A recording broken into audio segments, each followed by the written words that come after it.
वरहा जयंती भाद्रपद मास के शुक्ल पक्ष की तृतीया तिथि को मनाई जाती है।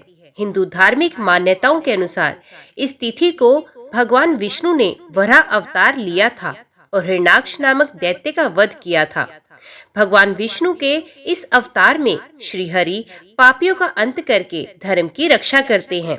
वरहा जयंती भगवान के इसी अवतरण को प्रकट करती है। इस जयंती के अवसर पर भक्त लोग भगवान का भजन कीर्तन व उपवास एवं व्रत इत्यादि का पालन करते हैं।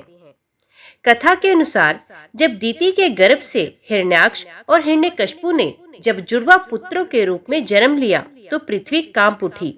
आकाश में नक्षत्र और दूसरे लोग इधर उधर से दौड़ने लगे।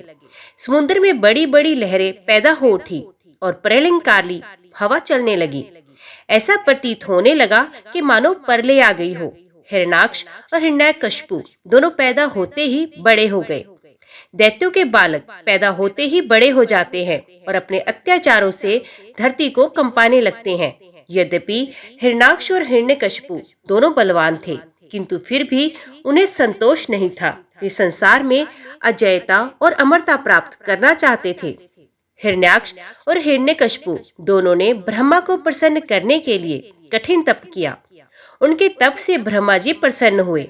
उन्होंने प्रकट होकर कहा, तुम्हारे तप से मैं प्रसन्न हूँ, वर मांगो, क्या चाहते हो? हिरण्याक्ष और हिरण्यकशिपु ने उत्तर दिया, प्रभु हमें ऐसा वर दीजिए जिससे ना तो कोई युद्ध में हमें पराजित कर सके और ना कोई मार सके।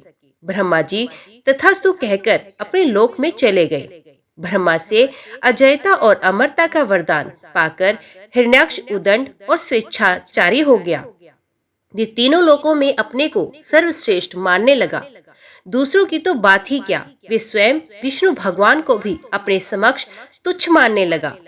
हिरण्याक्ष ने गर्वित होकर तीनों लोकों को जीतने का विचार किया। वे हाथ में गदा लेकर इंद्रलोक में जा पहुंचा। देवताओं को जब उसके पहुंचने की खबर मिली तो वे भयभीत होकर इंद्रलोक से भाग गए। देखते ही देखते समस्त इंद्रलोक पर हिरण्याक्ष का अधिकार स्थापित हो गया। जब इंद्रलोक में युद्ध करने के लिए कोई नहीं मिला तो हिरण्याक्ष वरुण की राजधानी विभावरी नगरी में पहुंचा। उसने वरुण के समक्ष उपस्थित होकर कहा, वरुण देव, आपने दैत्य को पराजित करके राजसूय यज्ञ किया था। आज आपको मुझे पराजित करना पड़ेगा। कमर कसकर तैयार हो जाइए, मेरी युद्ध पिपासा को शांत कीजिए। हिरण्याक्ष का कथन सुनकर वरुण के मन में रोष तो उत्पन्न हुआ, किंतु उन्होंने भीतर ही भीतर उसे दबा दिया। वे बड़े शांत भाव से बोले, तुम महान योद्धा और शूरवीर हो, तुमसे युद्ध करने के लिए मेरे पास शौर्य कहाँ? तीनों लोकों में भगवान विष्णु को छोड़कर कोई भी ऐसा नहीं है जो तुमसे युद्ध कर सके। अतः उन्हीं के पास जाओ, वे ही तुम्हारी युद्ध पिपासा को शांत करेंगे। वरुण का कथन सुनकर हिरण्याक्ष भगवान विष्णु की खोज में समुद्र के नीचे रसातल में जा पहुंचा। रसातल में पहुंचकर उसने एक विस्मयजनक दृश्य देखा। उसने देखा एक वराह अपने दांतों के ऊपर धरती को उठाए चला जा रहा है। वे मन ही मन सोचने लगा, ये वराह कौन है?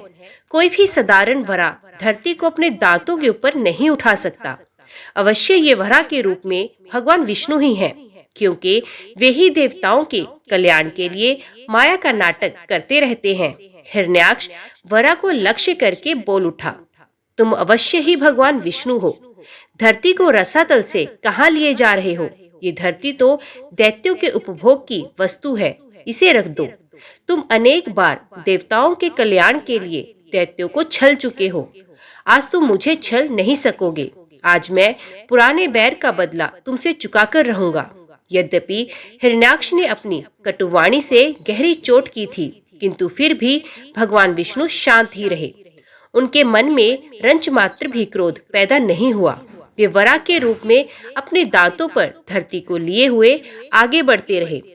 हिरण्याक्ष भगवान वराह रूपी विष्णु के पीछे लग गया। वे कभी उन्हें निर्लज्ज कहता, कभी कायर कहता और कभी मायावी कहता, पर भगवान विष्णु केवल मुस्कुराकर रह जाते। उन्होंने रसातल से बाहर निकलकर धरती को समुद्र के ऊपर स्थापित कर दिया। हिरण्याक्ष उनके पीछे लगा हुआ था, अपने वचन वाणों से उनके हृदय को भेद रहा था। भगवान विष्णु ने धरती को स्थापित करने के पश्चात हिरण्याक्ष की ओर ध्यान दिया। उन्होंने हिरण्याक्ष की ओर देखते हुए कहा, तुम तो बड़े बलवान हो। बलवान लोग कहते नहीं हैं, करके दिखाते हैं। तुम तो केवल प्रलाप कर रहे हो। मैं तुम्हारे सामने खड़ा हूँ। तुम क्यों नहीं मुझ पर आक्रमण करते? बढ़ो आगे, मुझ पर आक्रमण करो। हिरण्याक्ष की रगों में बिजली दौड़ गई। वे हाथ में गदा लेकर भगवान विष्णु पर टूट पड़ा। भगवान के हाथों में कोई अस्त्र शस्त्र नहीं था। उन्होंने दूसरे ही क्षण हिरण्याक्ष के हाथ से गदा छीनकर दूर फेंक दी। हिरण्याक्ष क्रोध से उन्मत्त हो उठा। वे हाथ में त्रिशूल लेकर भगवान विष्णु की ओर झपटा। भगवान विष्णु ने शीघ्र ही सुदर्शन चक्र का आवाहन किया। चक्र उनके हाथ में आ गया। उन्होंने अपने चक्र से हिरण्याक्ष के त्रिशूल के टुकड़े टुकड़े कर दिए। हिरण्याक्ष अपनी माया का प्रयोग करने लगा।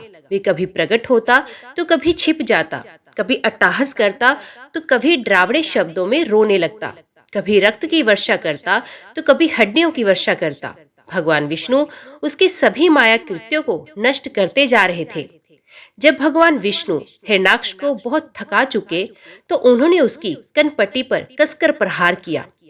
उनके प्रहार से हिरण्याक्ष की आंखें खुल गई। वे धरती पर गिरकर निशेष हो गया। भगवान विष्णु के हाथों मारे जाने के कारण हिरण्याक्ष वैकुंठ लोक में चला गया। वे फिर भगवान के द्वार का प्रहरी बनकर आनंद से जीवन व्यतीत करने लगा।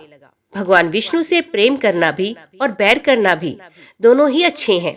जो भी व्यक्ति उनसे प्रेम करता है वे भी विष्णु लोक में जाता है, और जो बैर करता है वे उनसे दंड पाकर विष्णु लोक में जाता है। प्रेम और बैर भगवान की दृष्टि में दोनों बराबर हैं। इसलिए तो कहा जाता है भगवान सब प्रकार के भेदों से परे हैं। वरा जयंती के दिन भगवान की पूजा में मंत्रों का जाप करना चाहिए। ओम वराहाय नमः। आज की वीडियो में इतना ही। उम्मीद करती हूँ वीडियो आपको पसंद आई होगी। वीडियो पसंद आई हो तो वीडियो को लाइक और चैनल को सब्सक्राइब जरूर कीजिएगा। तो मिलते हैं अगली कथा अगली वीडियो के साथ। तब तक के लिए देखते व सुनते रहिए। जय मां कंजक, जय माता दी।